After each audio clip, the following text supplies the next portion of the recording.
పంట వ్యర్థాలను సేంద్రియ పదార్థంగా మార్చడానికి వ్యవసాయ పరిశోధనా స్థానం అమరావతి వారు వేస్ట్ డికంపోజర్ను తయారు చేశారు. ఇది డికంపో ఏ మరియు డికంపో బి రూపాలలో లభ్యమవుతుంది.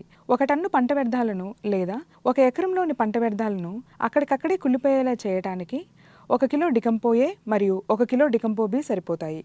పంట వ్యర్థాల కుప్పలను ముందుగా 8 నుండి 12 గంటల పాటు నీటితో తడిపి ఆపై చెరో కిలో చొప్పున డికంపో ఏ డికంపో బిలను 100 లీటర్ల నీటిలో కలిపి కుప్పలు తడిచేట్లుగా చల్లి గట్టిగా అదిమి ఉంచి వారం వ్యవధిలో కుప్పలను కదుపుతూ నీటిని చల్లి తేమ ఉండేలా చూసుకున్నట్లయితే 40 నుండి 45 రోజుల్లో సేంద్రియ పదార్థం తయారవుతుంది. పొలంలోని పంట వ్యర్థాలను కుళ్ళింపజేయటానికి ముందుగా వ్యర్థాలను రోటోవేటర్తో ముక్కలుగా చేసి చెరో కిలో చొప్పున డికంపో ఏ డికంపో బిలను 200 లీటర్ల నీటిలో కలిపి ఉదయం లేదా సాయంత్రం పంట వ్యర్థాలపై పిచికారీ చేసి నేలలో తగినంత తేమ ఉంచి వ్యర్థాలను నేలలో కలియదున్నటం ద్వారా 20 నుండి 25 రోజుల్లో సేంద్రియ పదార్థం తయారవుతుంది.